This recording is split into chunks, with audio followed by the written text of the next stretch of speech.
Hello दोस्तों, आपका स्वागत है हमारे YouTube channel quick study stage में। तो दोस्तों, आज की इस वीडियो में हम आपको बताने वाले हैं क्लास 12 फिजिक्स चैप्टर 7 प्रत्यावर्ती धारा के टॉप 12 महत्वपूर्ण क्वेश्चन। ठीक है ना। इन क्वेश्चन के दोस्तों हम उत्तर भी आपको बताएंगे ताकि आपको कहीं जाने की ढूंढने की जरूरत नहीं है। ठीक है ना।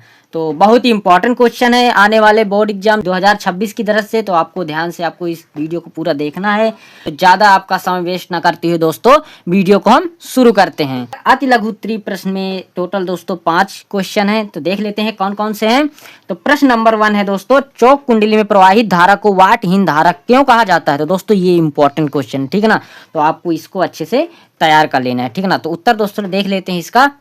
उत्तर में दोस्तों लिखना है क्योंकि चौक कुंडली का शक्ति गुणांक 0 होता है। अतः जब चौक कुंडली में प्रत्यावर्ती धारा प्रवाहित होती है तो कुंडली में शक्ति क्षय 0 हो जाने के कारण चौक कुंडली में प्रवाहित धारा को वाटहीन धारा कहते हैं। आपको अच्छे से तैयार कर लेना है इस क्वेश्चन को, तो बहुत ही इंपॉर्टेंट है। तो चलते हैं दोस्तों अगले प्रश्न की ओर। तो दोस्तों हमारा अगला प्रश्न है, दो अनुनादी आवृत्ति किसे कहते हैं। तो ये भी दोस्तों इंपॉर्टेंट क्वेश्चन है, इसको भी आपको अच्छे से तैयार कर लेना है। तो उत्तर में दोस्तों लिखना है श्रेणीबद्ध LCR परिपथ के लिए निश्चित प्रत्यावर्ती विभवांतर की वह आवृत्ति जिसके लिए परिपथ में प्रवाहित धारा अधिकतम होती है परिपथ की अनुनादी आवृत्ति कहलाती है। दोस्तों ये हो गई अनुनादी आवृत्ति की परिभाषा। ठीक है ना। तो आपको दोस्तों अच्छे से तैयार कर लेना है इस प्रश्न को भी। चलते हैं हम अगले क्वेश्चन की ओर। अगला दोस्तों प्रश्न हमारा 3 LCR प्रत्यावर्ती धारा परिपथ में प्रतिबाधा का सूत्र लिखिए। तो इंपॉर्टेंट क्वेश्चन दोस्तों, इसको भी आपको अच्छे से तैयार कर लेना है। तो उत्तर में लिखना है प्रतिबाधा Z बराबर अंडर रूट में R² प्लस ब्रैकेट में ओमेगा L माइनस 1/ओमेगा C और इसका होल स्क्वायर। ठीक है ना। ये दोस्तों होता है प्रतिबाधा का सूत्र। अगला दोस्तों हमारा प्रश्न है 4 अमीटर में शंट प्रतिरोध के मान को बढ़ा देने पर उसके परास तथा सुग्राहिता पर क्या प्रभाव पड़ता है। दोस्तों ये भी इंपॉर्टेंट क्वेश्चन है, इसको दोस्तों आपको अच्छे से तैयार कर लेना है। उत्तर में दोस्तों लिखना है आपको परास बढ़ जाता है तथा सुग्राहिता भी बढ़ जाती है। तो दोस्तों ये हो गया इस प्रश्न का उत्तर। अगला दोस्तों हमारा प्रश्न है 5 ट्रांसफार्मर के परिमाण अनुपात से क्या तात्पर्य। तो वेरी वेरी इंपॉर्टेंट क्वेश्चन है, इसको आपको अच्छे से तैयार करके ही परीक्षा में जाना है। तो ये क्योंकि ये पूछा जाता है।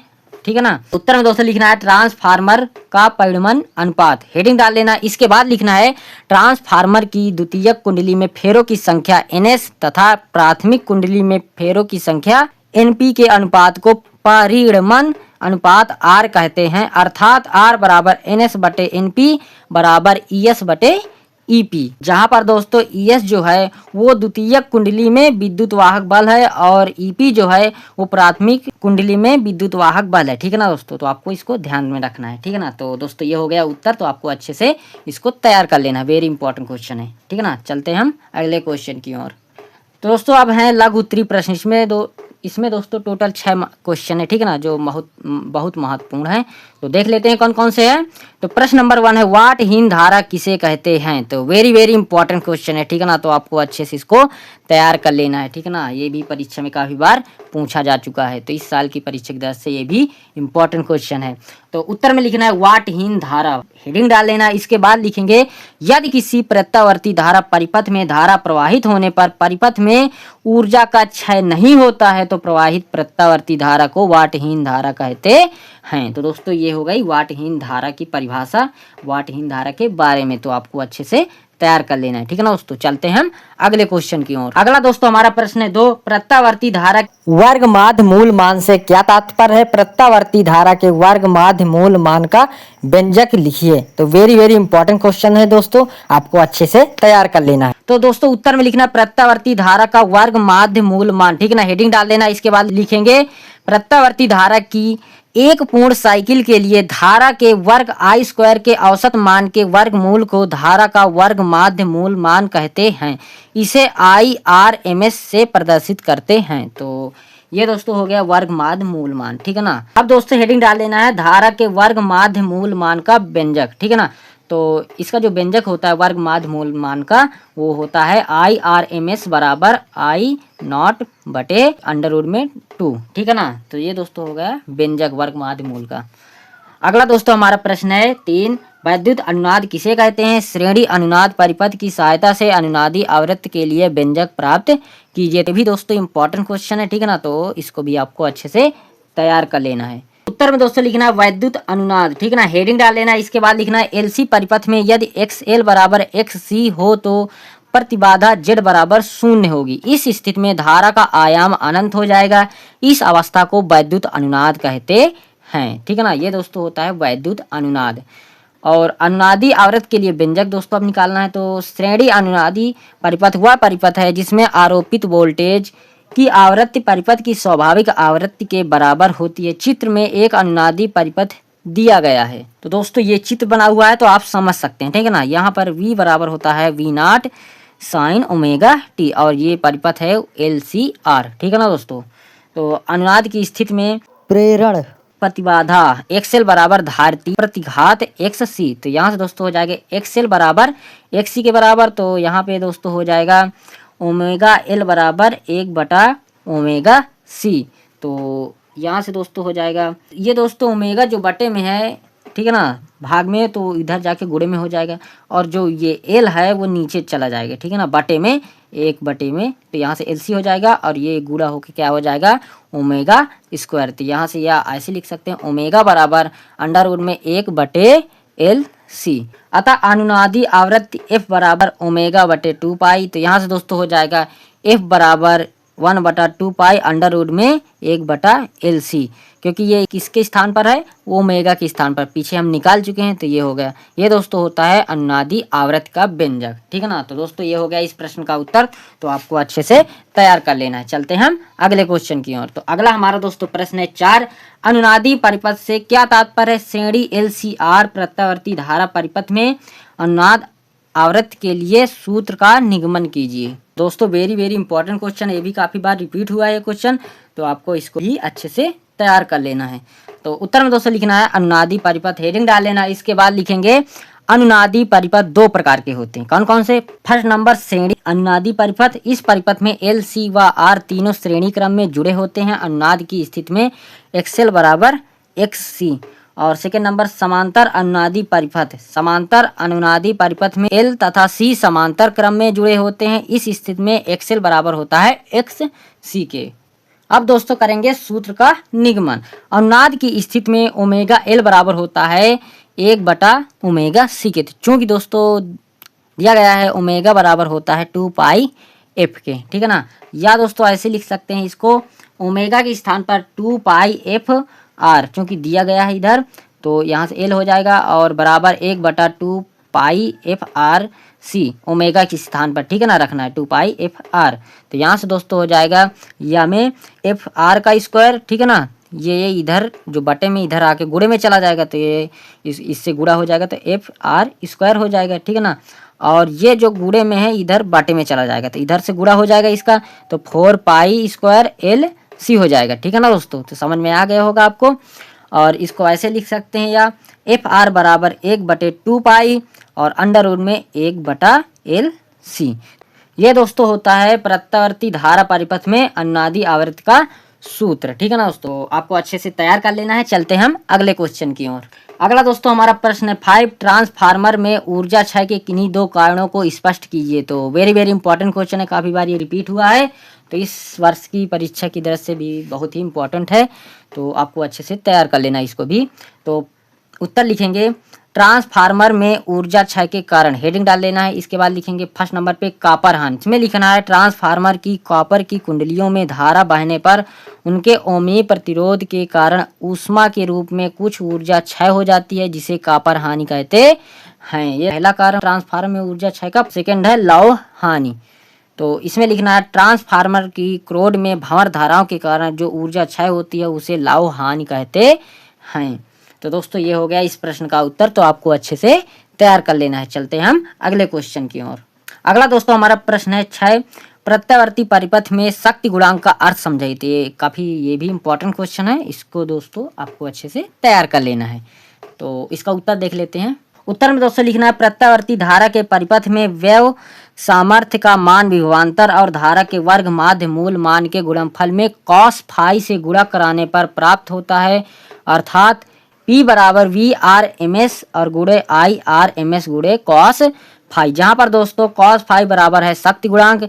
इसे निम्न प्रकार से परिभाषित किया जा सकता है, प्रत्यावर्ती परिपथ के प्रतिरोध RM प्रतिबाधा Z के अनुपात को शक्ति गुणांक कहते हैं। तो दोस्तों ये हो गई शक्ति गुणांक की परिभाषा, अर्थात cos फाई बराबर होता है R बटे Z। R क्या है, प्रतिरोध है, और Z क्या है, प्रतिबाधा है। ठीक है ना, ये दोस्तों हो गया इस प्रश्न का उत्तर। तो आपको अच्छे से तैयार कर लेना है। चलते हैं हम अगले क्वेश्चन की ओर। अब दोस्तों देख लेते हैं दीर्घ उत्तरी प्रश्न। इसमें दोस्तों टोटल कितने हैं, 2 क्वेश्चन हैं, जो कि बहुत ही महत्वपूर्ण है। तो कौन कौन से देख लेते हैं।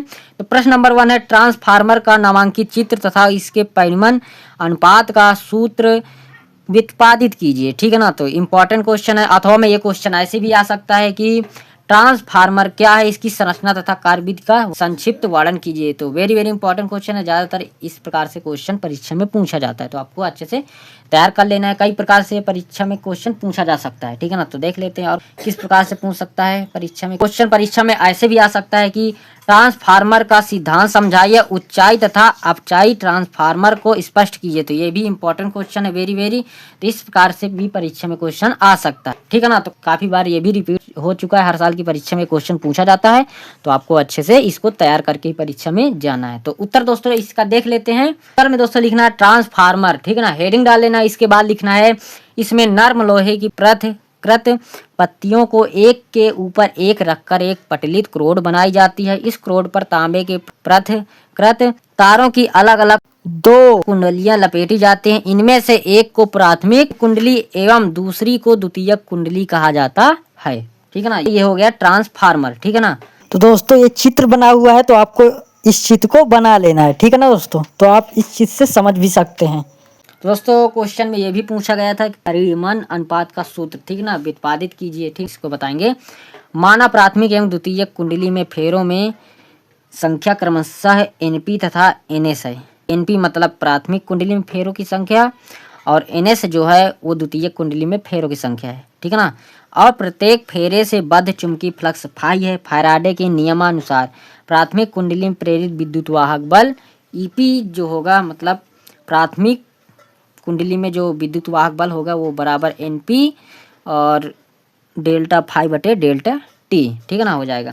तथा द्वितीय कुंडली में प्रेरित विद्युत वाहक बल ES बराबर माइनस NS डेल्टा फाई बटे डेल्टा T। अतः दोस्तों ES बटे EP बराबर NS बटे NP। क्योंकि दोस्तों अगर इसको बटे में लाएंगे, ठीक है ना, ES बटे EP करेंगे और इसको बटे में करेंगे तो यहाँ से ये और ये कट जाएगा, और इधर ये और ये कट जाएगा। ठीक है, माइनस माइनस कट जाएगा, और डेल्टा फाई बटे डेल्टा T ये भी कट जाएगा। तो इतना बचेगा ES बटे EP बराबर NS बटे NP के। यदि प्राथमिक परिपथ का प्रतिरोध नगण्य है, तो जिससे ऊर्जा का ह्रास नहीं होती है, तो प्राथमिक कुंडली में प्रेरित विद्युत वाहक बल EP का मान उसके सिरों पर लगे प्रत्यावर्ती विभवांतर VP के लगभग बराबर होगा। इसी प्रकार यदि द्वितीय कुंडली का परिपथ खुला हो तो उसके सिरों के बीच प्रत्यावर्ती विभवांतर VS उसमें प्रेरित विद्युत वाहक बल ES के बराबर होगा। इन दोस्तों परिस्थितियों में ES बटे EP बराबर हो जाएगा VS बटे VP बराबर NS बटे NP बराबर R।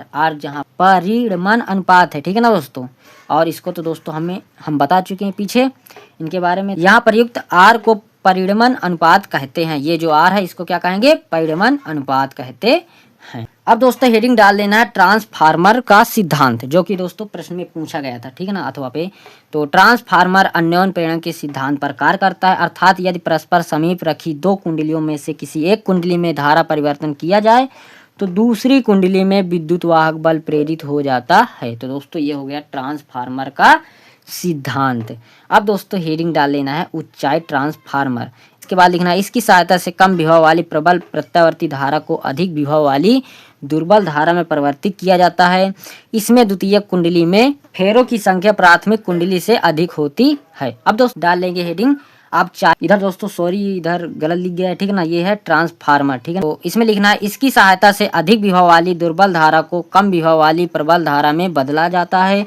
इसमें प्राथमिक कुंडली में फेरों की संख्या द्वितीयक कुंडली में होती है। ठीक है ना, ये दोस्तों हो गया उत्तर इस प्रश्न का। ट्रांसफार्मर सिद्धांत और अपचाई और उपचाई ट्रांसफार्मर क्या होता है, ठीक है ना, इसके बारे में, और परिमाण अनुपात का सूत्र ठीक है ना। तो बता दिया है, तो काफ़ी इंपॉर्टेंट क्वेश्चन है, आपको अच्छे से इस प्रश्न को तैयार कर लेना, ठीक है ना दोस्तों।